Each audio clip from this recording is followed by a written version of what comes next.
Internautas que nos acompanham pelo Facebook, pela página da Web TV Nosso Lar. Nós ficamos muito felizes também que vocês estejam participando e que nós possamos juntos, numa mesma sintonia, aproveitarmos então o momento e o seminário do dia de hoje. Então vamos elevar o pensamento, serenar os nossos corações e mais uma vez dizemos a Jesus, Mestre, nosso irmão e nosso guia, governador espiritual do nosso planeta, agradecidos e com o coração cheio de alegria, nos colocamos aos vossos pés e pedimos, Mestre, para que possamos, na caminhada evolutiva em que estamos, compreender de uma vez por todas os vossos ensinamentos. Que compreendamos o vosso esforço em não só falar, mas exemplificar aquilo que dizia. Que compreendamos o que é amor, o que é caridade. E que nesse momento possamos deixar um pouquinho de lado as nossas preocupações, as nossas angústias e tempestades diárias, que muitas vezes abalam as nossas estruturas, mas que sabemos que toda tempestade serve para a renovação do nosso eu. Então, que na natureza do nosso espírito, saibamos aproveitar o dia de hoje, saibamos compreender que o aprendizado é sempre parte da nossa evolução e do nosso progresso. Que juntos possamos, unidos no amor, e na vossa paz, aproveitarmos cada minuto, cada momento desta encarnação. Que assim seja. Então, na tarde de hoje, nós temos um seminário com o Fábio Dionísio, de Ribeirão Pires, São Paulo. E o Fábio, ele é engenheiro químico aposentado, atua na lida espírita, realizando palestras, seminários e workshops. Há 6 anos é presidente do Centro Espírita Recanto de Luz, Pronto Socorro Espiritual Irmã Sheila, em Ribeirão Pires, São Paulo. É autor também de 7 livros, A História do Espiritismo, da França, de Kardec ao Brasil, de Chico, Diante da Vida, Lições de André Luiz, Influenciação, um fato corriqueiro em nossas vidas, Irmã Sheila, Missionária do Amor, que está no prelo e sairá em fevereiro, Medicina do Além, um presente de Jesus para a humanidade, o missionário Santo Agostinho de Hipona e a segunda revelação, e Santo Agostinho, a vida e a obra de um filósofo a serviço da humanidade. Também escreve artigos para a Revista Internacional do Espiritismo e o Clarim desde 2010. E é responsável pela edição do jornal Folha Espírita Caibar Schutel, publicado pela editora Dionísio.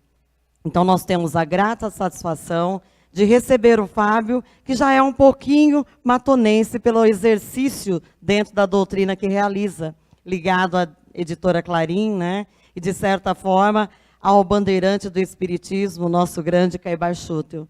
Então, a cidade fica muito feliz em recebê-lo. Seja muito bem-vindo à nossa casa, o nosso lar.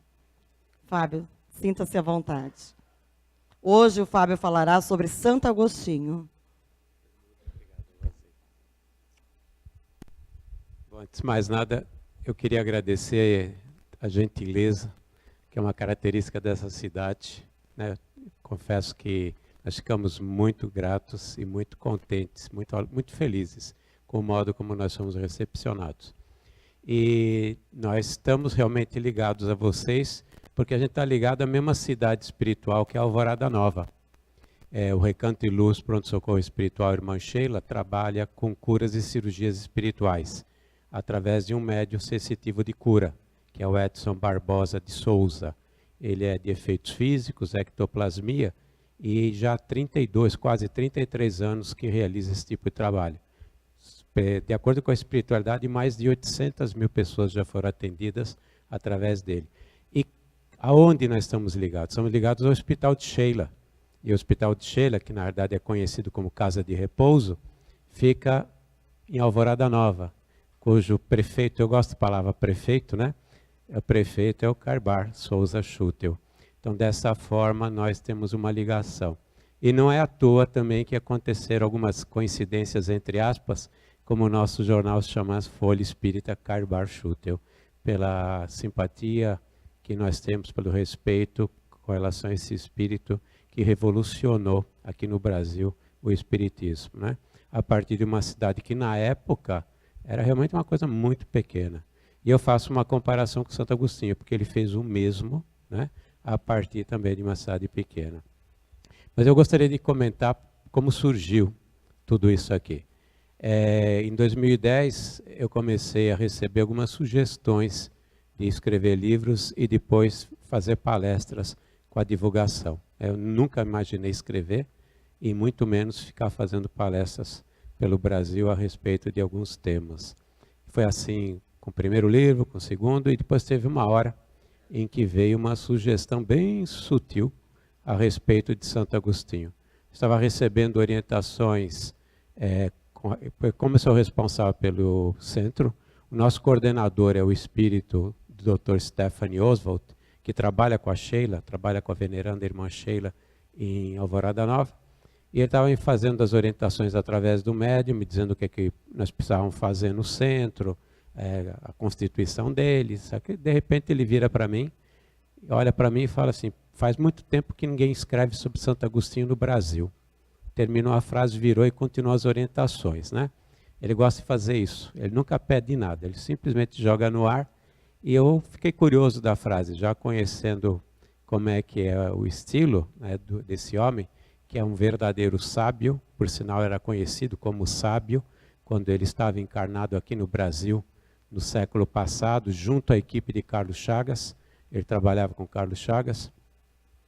E eu fui pesquisar. Eu sou de origem católica. Até 88 eu era católico, inclusive coroinha, participava da igreja e gostava de ser coroinha porque eu adorava o vinho. Então, quando terminava a missa, o padre me comprava, entre aspas, que tinha que estar às 7 horas da manhã, imagina período de férias, toda manhã às 7 horas da manhã, ajudando o padre para celebrar a missa. Mas com o passar do tempo, eu fui me distanciando mesmo. Não por conflitos, mas simplesmente não preenchia as minhas necessidades espirituais. Obviamente que naquela época, a gente não tinha a mínima noção do que acontece dentro de nós. Nós continuamos não tendo noção, né? Porque o nosso autoconhecimento é muito pouco. Mas eu fui me afastando, até que, por um processo que não acontece com ninguém, eu acabei entrando no espiritismo, através da dor. Adoeci e acabei procurando ajuda, e depois nunca mais eu me distanciei desse trabalho que é na ordem espírita. Mas eu voltando, eu estava ouvindo ele falar sobre isso, e eu fui conhecer Santo Agostinho, porque embora eu fosse católico, embora estivesse na igreja, e adoro ler desde criança, desde os primeiros anos da minha infância, eu sempre li muito, eu conhecia muito pouco de Santo Agostinho. Para mim, Santo Agostinho era um italiano muito importante na Igreja Católica Apostólica Romana. E descobri que estava totalmente errado, exceto a importância, ele é muito importante. Mas ele não é um italiano, ele é um africano, nasceu no norte da África. E essa pesquisa durou 6 anos, mais ou menos. E, inclusive, nos valeu, foi coincidência no caso, coincidência entre aspas, me valeu até uma pesquisa na cidade de Roma, numa igreja chamada Santo Agostinho, onde eu encontrei material e que me valeu também muita literatura para realizar o trabalho. O pároco da igreja, que por sinal eu lhe devo um livro, eu preciso mandar um livro para ele, só que eu vou acabar criando alguma inconveniência para ele, nem sabe que eu quero espírita. Mas ele me ajudou bastante falando muita coisa a respeito de Santo Agostinho, né? Então eu espero um dia pagar minha dívida com esse pároco, que ele realmente me ajudou. E daí surgiu 2 obras. é que a primeira, que é o Santo Agostinho, o missionário Santo Agostinho de Hipona, ele está esgotado. Mas eu tenho a segunda obra, que é Santo Agostinho, a vida e obra de um filósofo a serviço da humanidade. E tem uma terceira já completa, que é sobre Santo Agostinho dentro do Espiritismo, apenas dentro do Espiritismo, e que não foi publicado ainda pelos tempos de crise que a gente vive, né? Mas eu espero que um dia conseguir fazer a publicação dele. E acabei descobrindo coisas impressionantes. O maior beneficiado dessa frase simples, que foi lançada pelo mentor espiritual da casa, fui eu. Porque Santo Agostinho, em múltiplas facetas, é uma pessoa impressionante, né? E nós poderíamos falar dele nessas inúmeras facetas. Isso levaria horas e horas e horas. Ele foi fenomenal como filósofo, fenomenal como teólogo, que não é do nosso interesse, apenas é histórico, né? Foi fenomenal como pessoa, fenomenal como uma pessoa em busca de Deus, em busca da sua conversão realmente, mas não conversão simplesmente porque ele adotou uma religião, e sim pelo seu processo de evolução até ele se tornar um verdadeiro santo, né?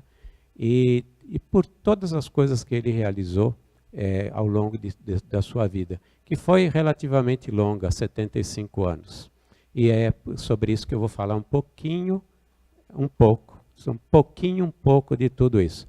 Mas eu gosto muito de um lado dele, que eu pretendo abordar bastante hoje, é que dá importância dele para que nós chegássemos e sentássemos aqui agora, como espíritas. Existem muitas personagens, muitos indivíduos, muitos seres que foram responsáveis para que nós chegássemos e nos tornássemos espíritas. Mas Santo Agostinho teve um papel também muito importante e fundamental para que não se perdesse da história universal quase 1000 anos de informação. Se não tivesse sido por ele, nós teríamos tido um atraso na chegada da codificação, assim como muitos outros indivíduos. Mas ele fez uma ponte, e essa ponte é muito importante, porque cada indivíduo foi muito importante para a chegada do Consolador prometido, mas são blocos. Agora, quem fez a liga de tudo isso, no meu ponto de vista, foi exatamente Santo Agostinho, né? Na época da Idade Média. E é um outro lado que eu quero abordar. Então, o livro é esse. Ele, infelizmente, eu não vou poder falar sobre tudo a respeito dele, principalmente na parte filosófica, que é muito vasta, né? A quantidade de coisas que ele desenvolveu na área da filosofia é enorme, mas quem tiver interesse está aí. E eu já queria avisar, desculpe eu estar falando isso, mas eu queria avisar que todas as obras que nós publicamos, elas visam os trabalhos do Recanto de Luz Irmã Sheila. A editora Dionise, ela existiu, ela passou a existir por um simples fato. Eu fiquei indignado com a porção que o autor fica com relação aos livros. E minha ideia era escrever para ajudar o Recanto de Luz.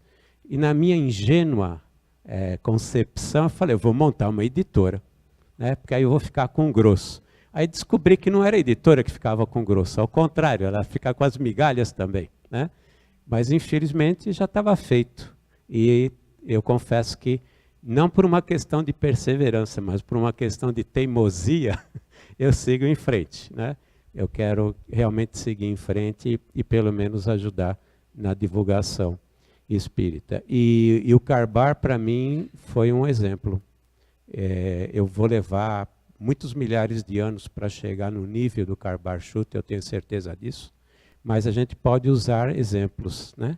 A gente pode usar Jesus como exemplo, embora vá levar bilhões de anos para chegarmos onde é que está Jesus. E eu uso Carbar como exemplo.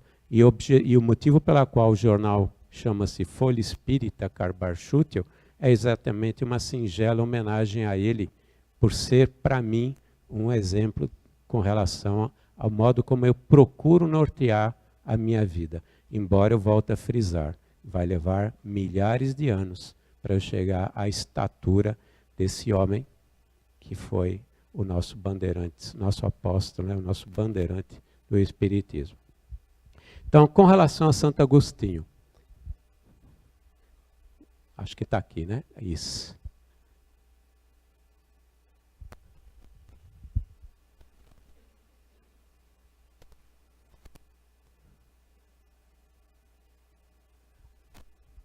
Diz que se a gente não ligar, não funciona, né?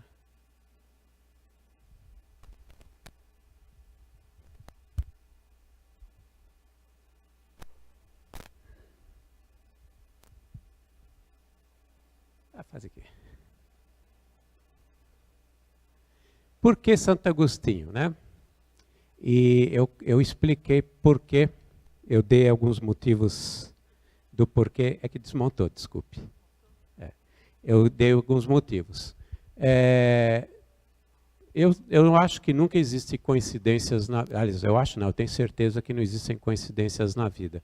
E nesse processo realmente descobri que no Brasil se escreve muito pouco, tanto que se vocês procurarem livros sobre Santo Agostinho, vocês vão ver traduções, muitas traduções de livros que foram escritos por autores ingleses, americanos, italianos, mas muita pouca coisa. E... Oi. No segundo. Não, deixa que eu cuido. Não, deixa que eu cuido. É que senão depois eu vou dar um trabalho danado para vocês. Tá. E o grande objetivo é fazer essa ponte, mas também ver o contexto histórico e geográfico em que nós vivemos em toda essa época, né? E eu fiz algumas afirmações que já estão colocadas aqui, nesse chart. Se nós não tivéssemos tido Santo Agostinho, obviamente Jesus teria encontrado um plano B, um plano C, um plano D, um plano E, para que chegasse o Consolador nos tempos necessários, né? O tempo que estava previsto. Mas Santo Agostinho, ele fez o trabalho dele. Então ele foi uma pessoa que veio para cá, tinha um compromisso com relação ao trabalho que ele tinha que realizar dentro do cristianismo, e em função desse trabalho, nós tivemos a continuidade da história universal, tivemos a consolidação de uma filosofia cristã, tivemos a consolidação das doutrinas na parte da área teológica da igreja, certo ou errado, a verdade que ele consolidou, e nós, se não tivéssemos a igreja consolidada, não teríamos sido o evangelho.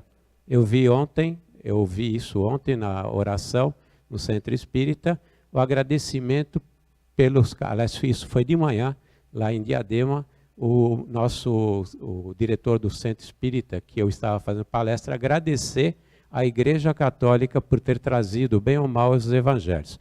Podem ter feito muitos erros, mas quanto a isso nós temos que ser muito gratos, porque os evangelhos foram preservados na parte moral.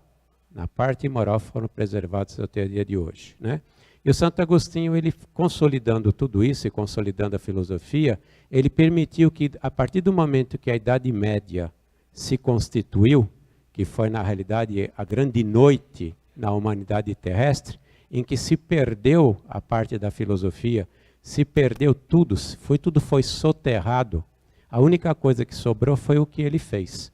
E na hora da retomada pós-Idade Média, a civilização humana, principalmente numa fase que era chamada de era escolástica, em que nós encontramos São Tomás de Aquino, que também é conhecido na Igreja Católica por um dos grandes filósofos e teólogos que ela teve, ela pôde retomar uma interrupção de 600 anos, graças a ter todos os registros, tudo isso consolidado através de Santo Agostinho, como nós vamos ver. Mas era importante colocar esse conceito para depois a gente contextualizar toda essa história, né? Eu vou usar, na realidade, um roteiro, mas só para mim. Nós temos um fato curioso, né? Nós temos, esse ano, nós comemoramos os 160 anos da publicação do Livro dos Espíritos, que é o marco inicial da codificação, né? E finalmente nós tivemos a chegada do Consolador prometido. E eu comentei que se nós não tivéssemos tido Santo Agostinho, isso talvez aqui teria demorado para chegar, como nós vamos ver. Todo mundo construiu com algum tijolo isso aqui. Isso é uma obra de muita gente. muita gente. Mas, obviamente, que Santo Agostinho ele participou desse processo de fazer a liga e a ponte para que essa construção continuasse, né? E vamos pegar da época de Kardec. Porque Kardec, ele conseguiu, ele estava no momento certo para que ele recebesse a codificação. Porque Kardec veio, ele tinha a missão de realizar a codificação, mas as coisas não acontecem à toa. Era necessário que estivesse consolidado algumas coisas para que o Kardec pudesse aproveitar o que estava chegando. Era o pensamento. O pensamento tinha atingido uma culminância, principalmente naquela região que é a França, e se a gente for considerar também Pestalozzi, a Suíça, parte da Alemanha, que permitia que a codificação chegasse. A codificação não podia chegar com pessoas que não tivessem um grau de instrução e capacidade de reflexão intelectiva para absorver. Eu até costumo dizer, alguém tinha que decodificar a informação para depois codificá-la numa maneira estruturada. Então, Kardec, ele estava preparado para isso. E durante os primeiros 50 anos da vida dele, ele, na realidade, não estava envolvido com a parte religiosa. Ele era um grande pedagogo, um grande escritor, grande pensador. Ele tinha sido formado na escola de Pestalozzi. Diz, inclusive, a história que ele chegava a substituir o mestre, quando o mestre se ausentava, aos 16 anos. Né? Então, ele era uma sumidade. Seus livros eram utilizados na Universidade de Paris. Os livros de Kardec eram conhecidos e eram utilizados dentro da área da pedagogia. Então ele se preparou também nessa reencarnação para que ele pudesse realizar o trabalho que estava a por vir. Aí ele percebe, através dos fenômenos, primeiro ele se envolve com o magnetismo, depois ele acaba percebendo que havia alguma coisa acontecendo no ar com as mesas girantes. E ele já era uma pessoa que sabia que todo efeito tem uma causa. E ele foi buscar. Ele percebeu que havia alguma coisa importante por detrás disso, né? E foi buscar, e através de todo o trabalho que ele fez e de alguns outros luminares de espíritos que o secundaram, nós tivemos a chegada do Consolador Prometido, né? Mas se não tivesse tido essa preparação que aconteceu na filosofia, através do iluminismo, através do positivismo, e que foi principalmente com franceses, nós temos Voltaire, temos Montesquieu, temos o próprio Rousseau, e também todo esse processo do pensamento da libertação da humanidade, com Adam Smith, na área da economia, que ele apregoava a liberdade econômica, a liberdade de você comercializar sem ter um Estado, né, sem ter um Estado centralizador, nós não teríamos chegado a esse ponto. Agora, como é que nós chegamos a esse ponto? Nós conhecemos o Santo Agostinho dessa época por causa das mensagens que ele trouxe, não é verdade? O Santo Agostinho, ele participou ativamente desse processo.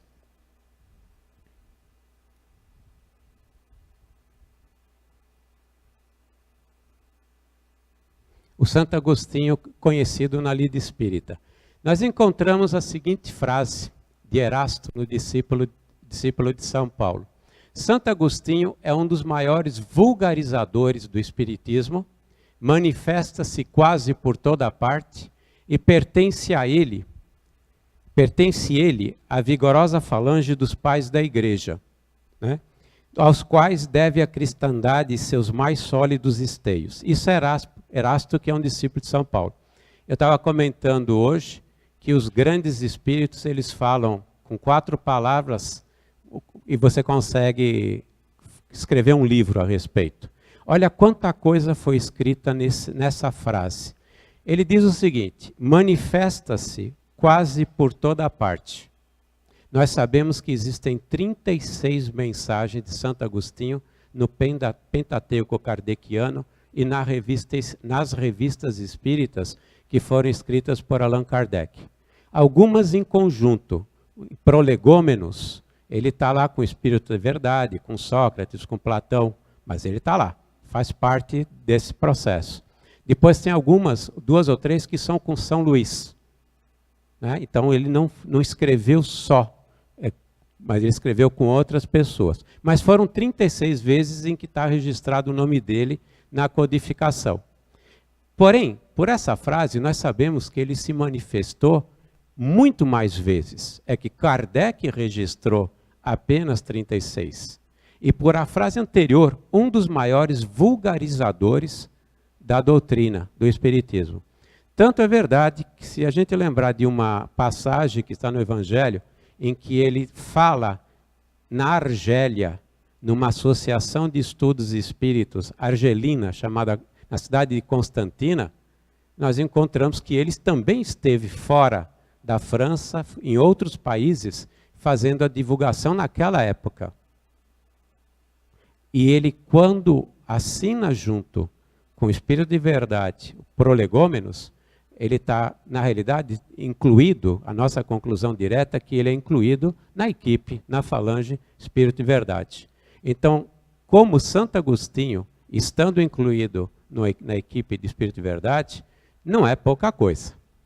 Ele fez parte, na realidade, de todo esse trabalho da chegada do Espiritismo aqui na França, aqui no planeta Terra, e teve uma participação muito importante, através de todo o processo de divulgação que ele realizou em vários países, como, por exemplo, a Argélia.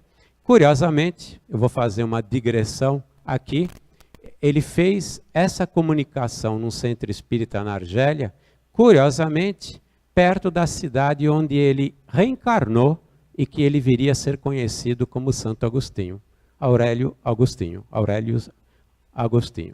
perto de Tagaste, hoje chama-se Souk Aras, que fica na Argélia. Uma forma de agradecimento pelo solo pátrio que o recebeu naquela ocasião, né? E eu, como gosto de fazer digressões e espero não me perder nas digressões, ele também deu um exemplo da importância de a gente agradecer a terra que nos recebe nas reencarnações. Né? Nós podemos reclamar bastante a respeito do que está acontecendo aqui no Brasil, mas nós temos que beijar essa pátria que nos permite a nossa redenção, a nossa evolução, mais um passo. Se não fosse ela, nós não teríamos tido essa oportunidade também. Nossos pais estavam reencarnados, ou estão reencarnados, aqui. Foi aqui que o programa reencarnatório de cada um de nós foi estabelecido. Então nós temos que ser muito gratos a essa nação, né? Então, voltando, esperando não me perder nas minhas divagações, ele diz o seguinte, outra frase que é muito importante: pertence ele à vigorosa falange dos pais da igreja. A falange dos pais da igreja, ela foi constituída durante o cristianismo para manter, para que o cristianismo tivesse sustentabilidade e chegasse àqueles dias. Porque o cristianismo tinha que sobreviver, bem ou mal, independente dos espíritos que reencarnaram aqui e fizeram as barbaridades que nós vimos, ele tinha que sobreviver para trazer o evangelho até o Consolador, até o momento da chegada do Consolador prometido. E ele, desde a época que desencarnou, em 13 de novembro de 430, no ano de 430, ele automaticamente entrou para a falange dos padres da igreja. Ele era um doutor da igreja, né? Muitas vezes eu parto do princípio que todo mundo é católico que está me ouvindo, né?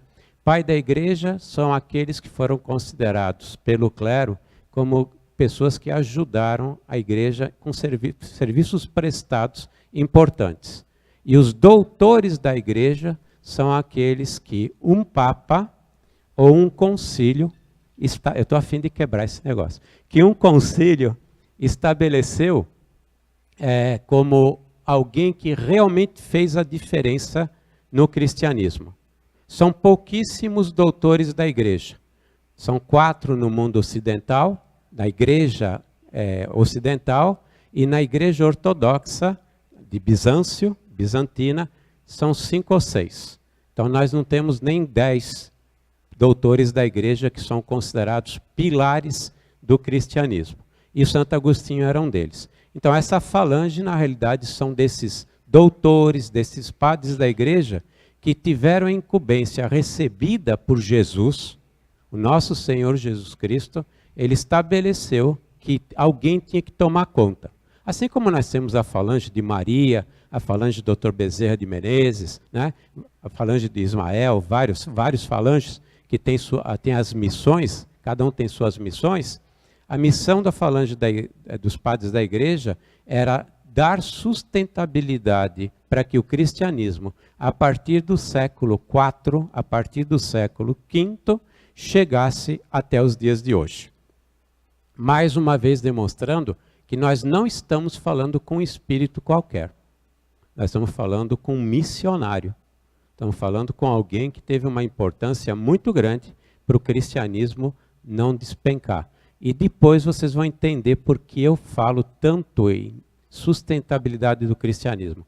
Porque foi por muito pouco, mas por muito pouco mesmo, que nós não nos transformamos em godos ou visigodos ou vândalos, porque o cristianismo, por muito pouco, não desaparece da face da terra como religião, ou pelo menos como uma crença, independente de todas as seitas e crenças que se formaram já na época daqueles séculos iniciais do nosso cristianismo primitivo, né?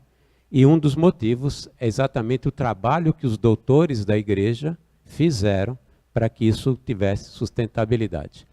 Tanto que ele termina com a seguinte statement: deve a cristandade seus mais sólidos esteios. A interpretação dessa frase diz que devem a essa falange e deve a Santo Agostinho terem se constituído um pilar da cristandade, um pilar que deu sustentação, esteio, sustentação à cristandade, né? E também tem uma frase desapercebida de outro espírito luminar, não sei se está aqui, mas vai aparecer aqui, eu posso falar a frase, em Allan Kardec, quando ele está falando sobre Santo Agostinho, em Evangelho segundo o Espiritismo, ele diz, ele não veio para destruir a obra que ele criou,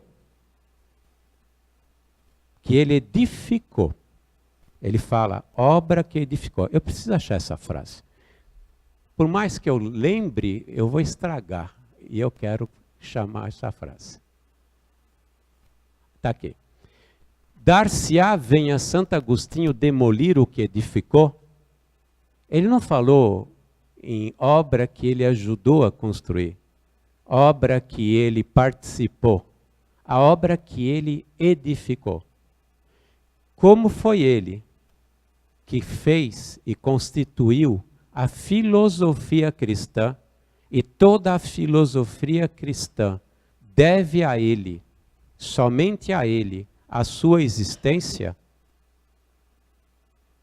e ele foi quem sistematizou toda a doutrina do cristianismo, e na época era o catolicismo.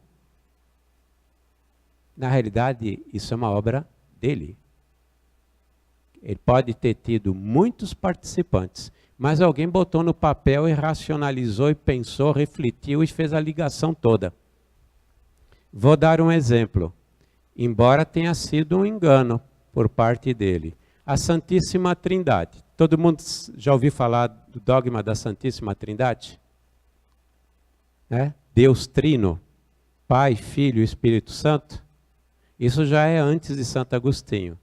Mas quem consolidou esse dogma e permitiu que a Igreja Católica seguisse una durante séculos, una porque haviam muitas seitas que não acreditavam nisso, foi a obra de Santo Agostinho. Foi um imperador que fez com que todo mundo tivesse que engolir goela abaixo. Mas não adianta botar a goela abaixo se não houvesse uma crença nisso, se as pessoas não acreditassem nisso. E Santo Agostinho, ele põe no papel e justifica esse dogma e faz com que toda a cristandade, e nós estamos falando de quase 2 bilhões de pessoas, aceitem isso como verdade, mesmo que não seja, mesmo que ele tenha se equivocado com relação ao papel de Jesus na Santíssima Trindade. E a bem da verdade, fazendo mais uma digressão, mais um devaneio aqui, vocês imaginem como devia ser difícil, em século IV, você enxergar a figura de Jesus e não achar que ele era Deus. Naquela época, com a cultura em que se encontrava a humanidade terrestre, ver o homem realizar, o homem, porque ele era um homem, realizar os milagres, entre aspas, que ele realizou, o que ele conseguiu, o que ele já tinha conseguido realizar com relação ao cristianismo, porque já tinha se disseminado pelo mundo ocidental o cristianismo, podia ainda estar lutando, ainda ter grupos pagãos, podiam ter outras religiões, mas já por toda a Europa ocidental já estava consolidado.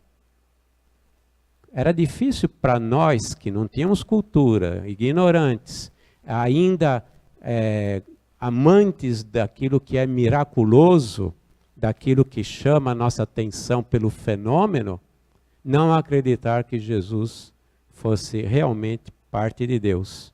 Para a igreja, que era mais esclarecida, na verdade foi uma grande safadeza, porque transformar Jesus em Deus era criar, olha, eu tenho um homem importante que é meu líder, né? Como é que a igreja se consolidaria naquela época dizendo, olha, meu líder foi um carpinteiro, em que tudo era ouro, a importância era dos poderosos, os impérios existiam e eles eram respeitados por causa do poder, a única coisa que realmente mandava é o poder. E nós tínhamos um carpinteiro sendo chefe de uma cristandade que já se espalhara por boa parte do mundo ocidental. A necessidade que o clero sentiu, o clero que eu falo daquela época, sentia, era ter um Deus, para que houvesse um grupo liderado por alguém de importância. E o povo delirou com isso. O povo realmente delirou. Ah, meu chefe é Deus. Meu chefe é filho de Deus e faz parte da Santíssima Trindade.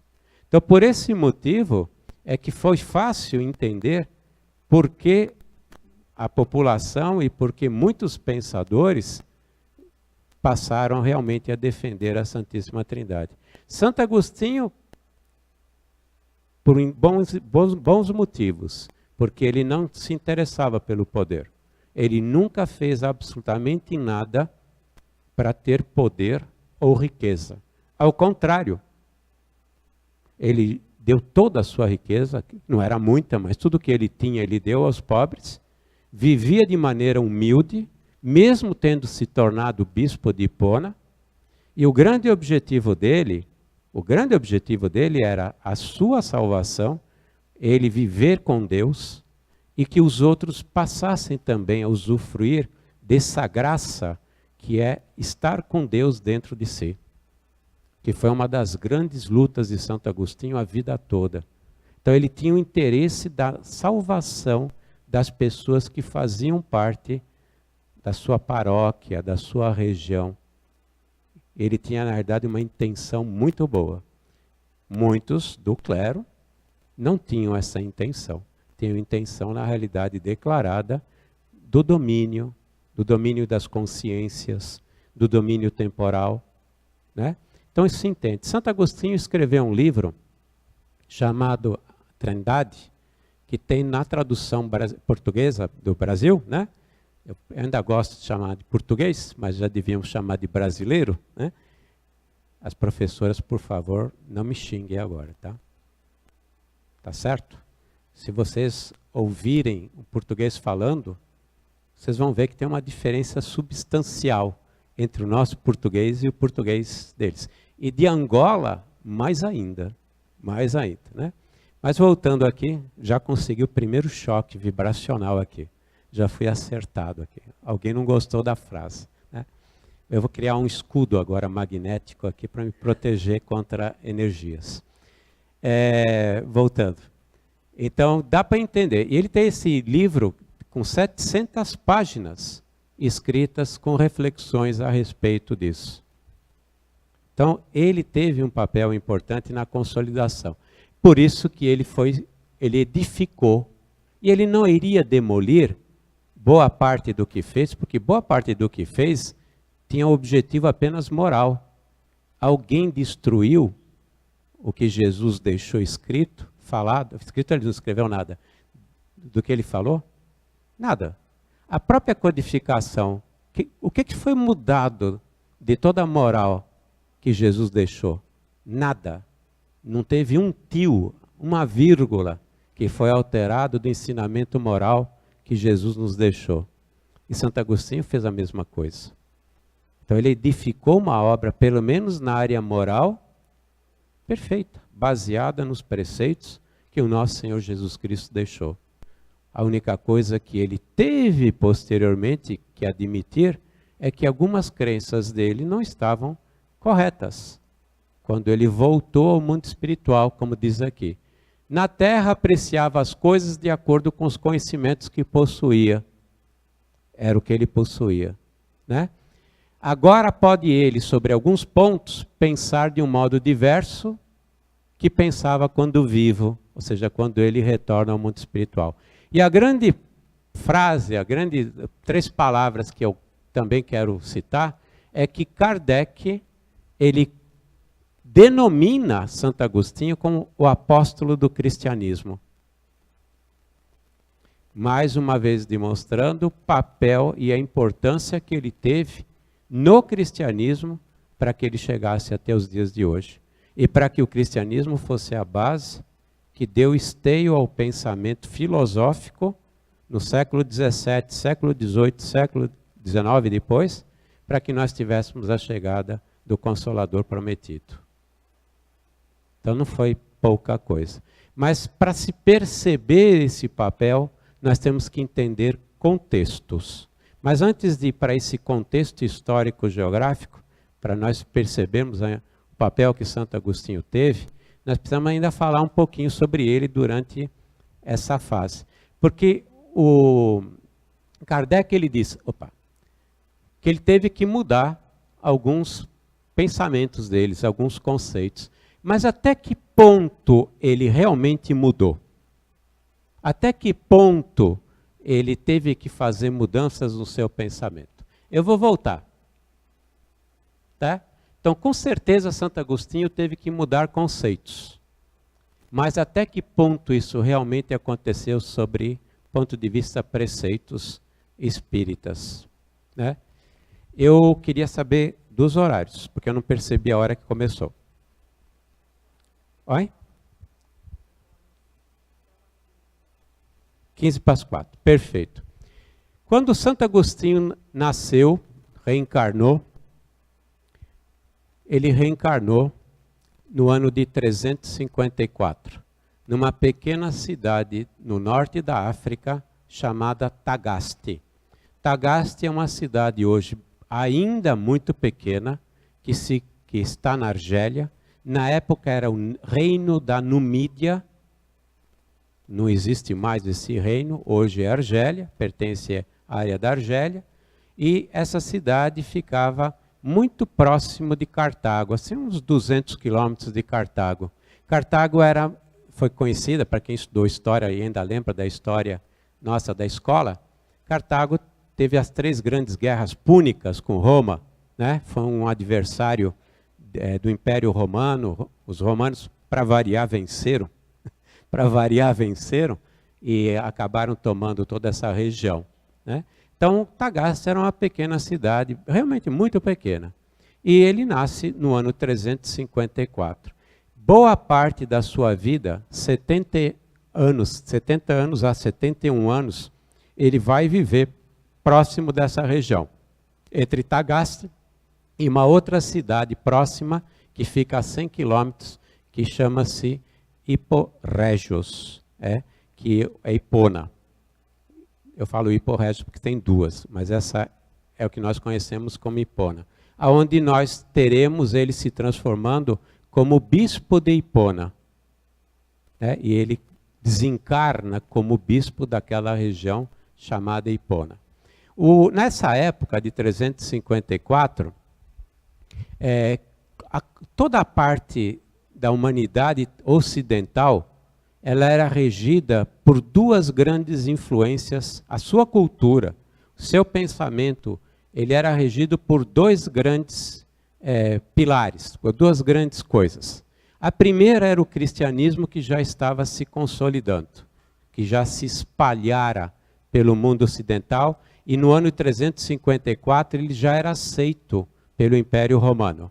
Ele viria a se tornar religião de Estado romano no ano de 381 com o imperador Teodósio I. Mas em 354, Constantino I já tinha absorvido o cristianismo dentro do Império Romano. Então ele já nasce no mundo ocidental cristão. Não era necessariamente a religião de Estado do Império Romano, mas já era aceita e não era mais molestada pelo Império Romano. E o segundo grande pilar da cultura, da humanidade terrestre daquela época, ainda era Platão, o platonismo. Houve um movimento chamado neoplatonismo. Neoplatonismo, que veio com Plotino, principalmente com Plotino, ele colocou Deus em todo o pensamento de Platão, porque Platão não tinha a variável Deus em seu pensamento, mas ele colocou Deus. Mas todo o pensamento era platônico. Até eles vão dizer, cara chato, veio aqui para falar de filosofia de Platão. Mas é importante entender como se pensava na época, para entender o contexto de Santo Agostinho e o trabalho que ele realizou. O que é que Platão apregoava? Na realidade, vamos falar Sócrates, entre aspas, né? Porque Platão, ele pôs por escrito toda a filosofia de Sócrates na primeira parte da sua vida. Depois, na segunda parte da sua vida, fez uma mistureba entre as ideias dele e as ideias de Sócrates, e na terceira parte da vida, Platão colocou as ideias dele, né? Mas representa, em síntese, boa parte do pensamento de Sócrates e do que se acreditava. Já ouviram falar no mito de Er? Alguém já ouviu falar no mito de Er? Não é nenhum demérito não ter ouvido. Eu fui obrigado a conhecer, eu também não conhecia. Eu fui obrigado a conhecer. O mito de Er, que era a concepção de Platão / Sócrates, ele conta o seguinte, e todo pensamento naquela época, na Europa, seguia os conceitos de Platão e depois de Plotino, que colocou Deus na equação de Platão. O mito do Er diz o seguinte, que Er era um soldado panfídio de uma região daquela época, em que numa batalha, no campo de batalha, ele morre. E ele vai para o Hades. O Hades é o mundo dos mortos dos gregos. Naquela época, era o mundo dos gregos, mundo dos mortos. E ele chega em Hades, e ele chega numa planície, e ele vê muitas pessoas. Ele vê uma colina, onde há duas portas, e vê uma descida em direção, como se fosse ao subsolo, nesse terreno, com duas portas. E entre essas 4 portas e nessa pequena planície, tinha os juízes. Esses juízes, eles recebiam os que desencarnavam e faziam uma avaliação da vida deles. De acordo com o modo de viver, alguns eram encaminhados para subirem a escada, e outros eram encaminhados para descerem a escada. O inferno ficava para quem descia, e o céu ficava para quem subia. Nesse inferno, só para criar uma analogia, vocês estão percebendo algumas analogias com os nossos preceitos? O julgamento. Nesse inferno, havia um lugar que era um inferno mais infernal, que chamava-se Tártaro. Umbral e trevas. Quem subia por uma escada, entrava por uma porta, só que simultaneamente vinham seres que desciam pela outra porta, contando as delícias que vivenciaram enquanto estiveram no céu, mas que iriam reencarnar na terra para novos aprendizados. E os que vinham do inferno, todos eles empoeirados, sujos, chorando, desesperados, contavam de todas as desgraças que tinham vivido nesse inferno e que agora esperavam viver mais felizes na reencarnação, na volta à Terra. Alguma analogia com os preceitos espíritas? Dá para fazer um bocado, né? Cada um que era julgado recebia uma plaqueta onde estava escrito os principais feitos, tanto bons como ruins. O registro da consciência, registro do que fizemos. E ele foi informado quando chegou ao juiz, esse Panfídio, esse de nome Er, que ele seria um mensageiro aos homens, mas que ele não permaneceria no mundo dos mortos. Que ele percebesse tudo o que estava acontecendo, absorvesse todo o conhecimento e trouxesse para o mundo dos encarnados. Eles não usavam a palavra encarnados nem reencarnados. Quem está usando sou eu. Então, ele acompanha o processo. Quando os mortos que subiram, e os vivos, os mortos que vieram do inferno, e os mortos que vieram, as almas que vieram do inferno, e as almas que vieram do céu, eram reunidos nesse ponto e eram levados até uma outra planície, aonde chamava-se Planície da Necessidade, onde tinha o fuso da necessidade, aonde as pessoas iriam identificar as necessidades que tinham para o seu próximo processo de reencarnação. E lá existiam 3 deusas, as parcas. A deusa do passado, a parca do passado, a parca do presente e a parca do futuro. Na parca do passado havia números, letras não, uma série de fichas com números e tipos de vida. Eram papéis onde estavam escritos tipos de vida. Uma pessoa que trabalhava lá, um mago chamado de mago, pegava isso e sorteava a sequência em que cada um ia fazer a escolha da vida que teria.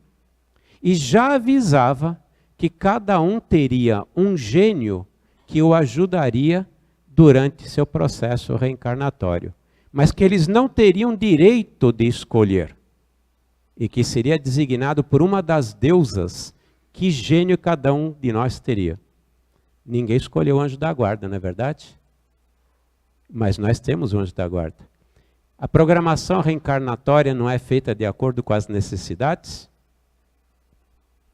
Continuando, e vai ser breve, após ele jogar a sequência em que cada um iria escolher, ele pegava todos esses papéis com as necessidades e jogava na frente de cada um, daquele grupo. E cada um ia fazer a escolha. E o dizia, curiosamente, as pessoas escolhiam reencarnação, iam escolher suas novas vidas de acordo com desejos do passado, o que elas tinham como características, e de acordo com necessidades que elas tinham que vivenciar. Uma vez feita a escolha, iam até a parca do presente, onde ela analisava o que tinha sido escolhido e enviava para a parca do futuro, que ratificava o programa reencarnatório. Estágio seguinte, iam para uma outra planície, onde era chamada de Letes, onde havia o rio do esquecimento. E cada um tomava água desse rio do esquecimento de acordo com o programa reencarnatório. Para aqueles que tinham missões na cultura, que tinham missões importantes na vida, bebia-se pouca água, para que o esquecimento não fosse total. E para aqueles que iriam passar por provas árduas, como a riqueza, a beleza, coisas que realmente são tentatórias e nos derrubam, bebiam muita água para que o esquecimento fosse muito grande. Outro conceito grego, que era crença naquela época, o mundo das ideias, o mundo das formas. Qualquer coisa que nós temos no mundo aqui terreno, no mundo sensível, mundo sensorial, existe a forma no mundo das ideias. É lá que é concebido tudo que nós temos aqui. Tudo que nós temos aqui vem do mundo espiritual. Tudo, absolutamente tudo. Que seja por inspiração, que seja por notícias que são recebidas em desdobramento, aqui é uma cópia imperfeita do mundo espiritual. Os gregos pensavam assim. E é assim, nessa região em que nasce o nosso Santo Agostinho. Será mesmo que ele não acreditava em preceitos como esses? Se ele teve que utilizar dos preceitos platônicos para criar a filosofia cristã? Tanto é verdade que nesses mitos que eu citei, nós vamos encontrar ideias de Santo Agostinho sobre justiça divina, sobre o corpo espiritual, né? Sobre a preexistência do conhecimento, tudo ideias que foram, todas estudos filosóficos que ele realizou. Uma delas, livro Confissões. Eu acredito que muita gente tenha lido Confissões, principalmente se veio do berço católico. Confissões alguns ingenuamente dizem que é uma autobiografia. Na verdade, não é uma autobiografia. Um papa, antes desse último, do Francisco, chamado Ratzinger, que é o Bento XVI, ele diz muito apropriadamente que é uma ode a Deus esse livro. A confissão nada mais é do que a modo como ele passou pelo processo de reencontro com Deus. E a alegria de encontrar a Deus, a alegria dessa busca e do encontro com Deus, está refletido nesse livro Confissões. E ele diz o seguinte, isso aqui é com relação à conversão. Processo de conversão dele, não tem nada a ver com o que eu falei, mas é importante nesse momento para a gente pegar esse primeiro exemplo.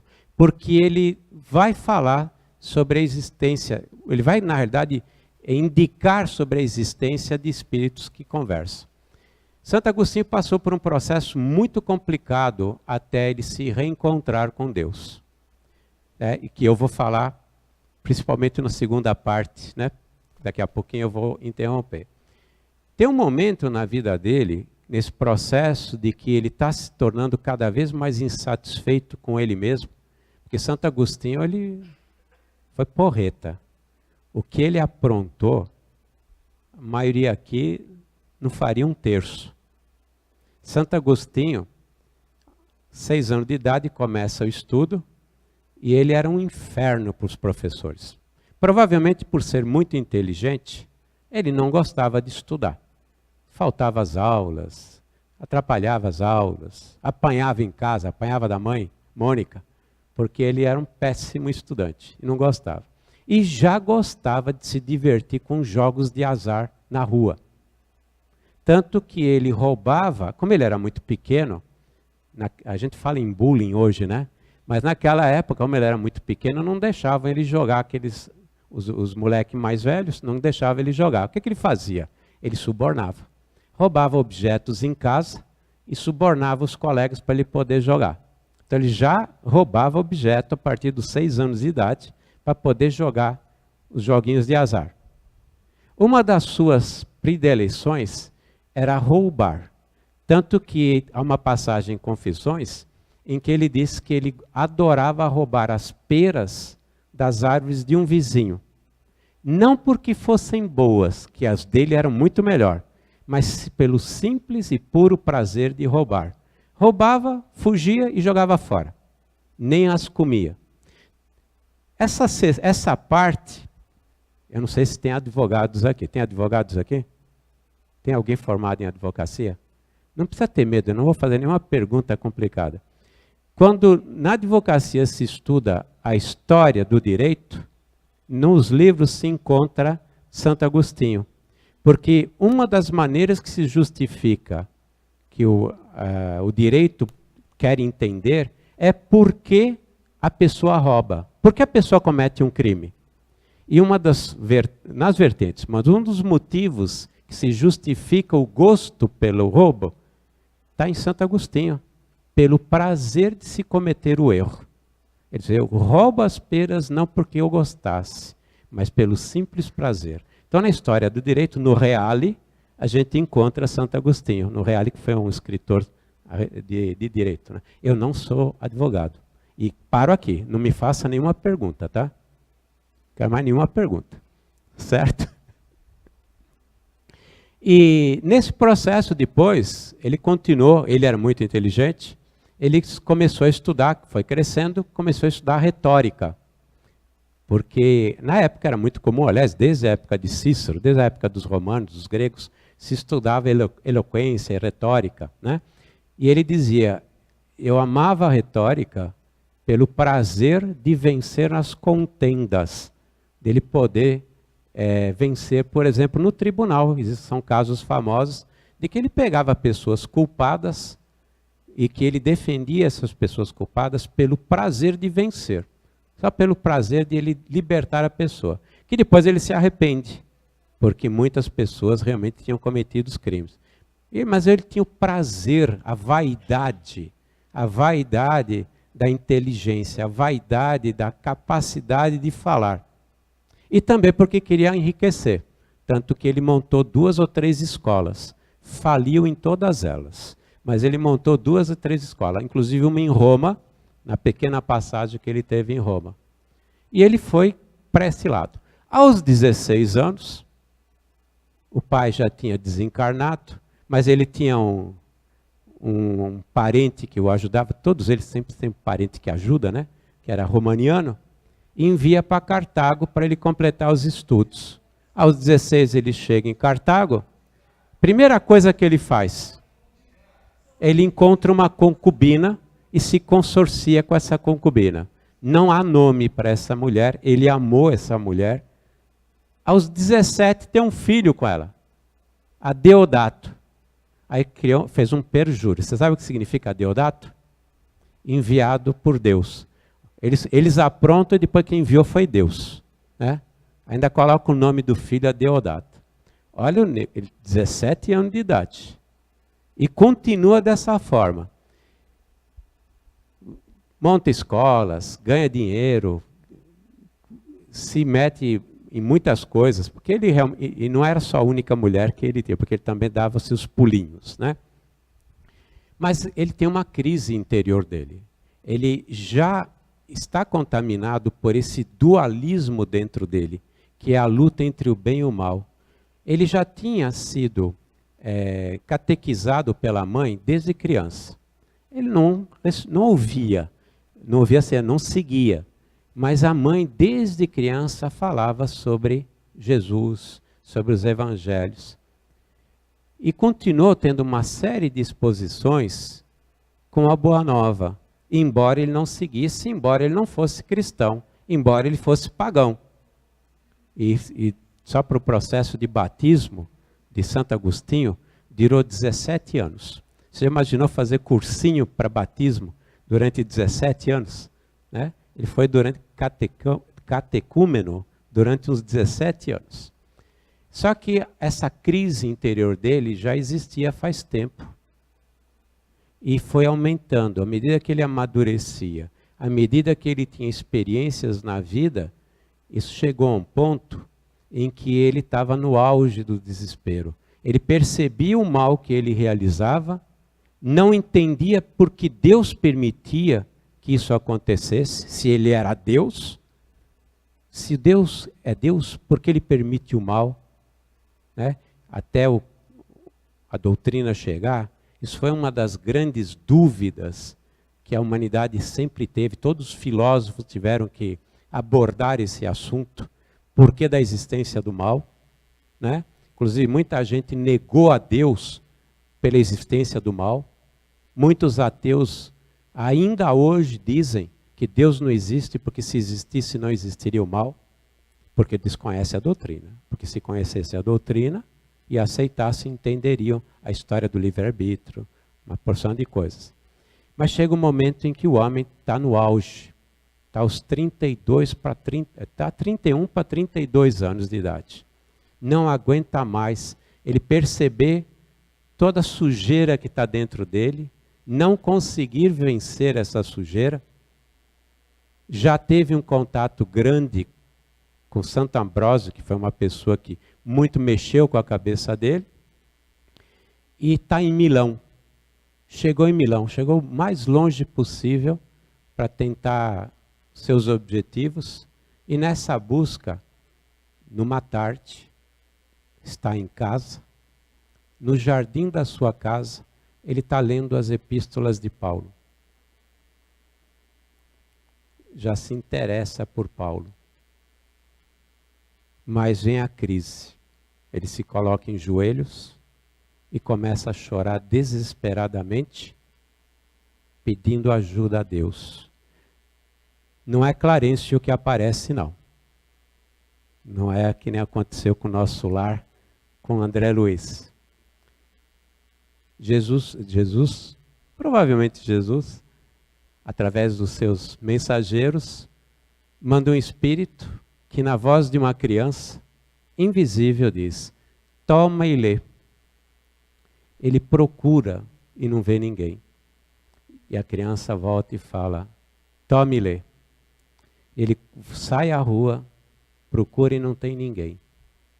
Pela terceira vez a criança, numa voz muito doce, fala: tome e lê. E ele se convence que é Deus dizendo para que ele pegue uma carta, daquelas que estavam lá, uma das epístolas, ao acaso e leia. E ele pega uma carta, a primeira carta aos Romanos, capítulo 13, versículo 13, depois dizer que dá azar, né? 13. E lá está escrito: afastai-vos de toda embriaguez e toda englutonaria, nem das contendas e nem das rixas. Afastai-vos, não caminheis pelas contendas e rixas, mas revesti-vos do Senhor Jesus Cristo, e não procureis a satisfação da carne com seus apetites. Esse é o momento de Damasco para Santo Agostinho, através de uma comunicação com os espíritos. Eu disse que não tem nada a ver com o que eu estava falando. Alguém lembra do que eu estava falando? Eu estava falando sobre o pensamento de Santo Agostinho. Alguém sabe? Eu não sabia também. Eu tive 6 anos estudando isso, por isso que agora eu sei. Que ele escreveu um livro chamado Os Cuidados com os Mortos, que curiosamente se encontra muito facilmente na Biblioteca Virtual do Vaticano. Né? Você entra em www.agustinos.it, que é administrada pelo Vaticano, vocês encontram toda a obra de Santo Agostinho lá. Toda ela em italiano. Se quiser eu ajudo na tradução. Eu sou italiano, não de nascença, mas minha família toda é italiana. E eu estudei através aproveitei o site também para fazer pesquisa. E nessa obra ele diz o seguinte: por que Deus não usaria dos mortos para virem se comunicar conosco, nos ajudarem, nos advertirem, nos assustarem? Por que Deus não faria isso? Tenho certeza que Deus permitiria a minha mãe, Mônica, que se comunicasse comigo quando ele achar que seja necessário. Será que ele mudou tanto assim? O pensamento dele? É um livro que tem em português, chama-se Cuidados com os Mortos, Pro Mortuis Cura Gerenda, em latim, e que vocês encontram, por exemplo, numa editora católica chamada Paulus. Vou fazer um intervalo agora. senão aqui eu vou acabar sendo secado vivo, e eu espero que vocês depois apreciem a segunda parte.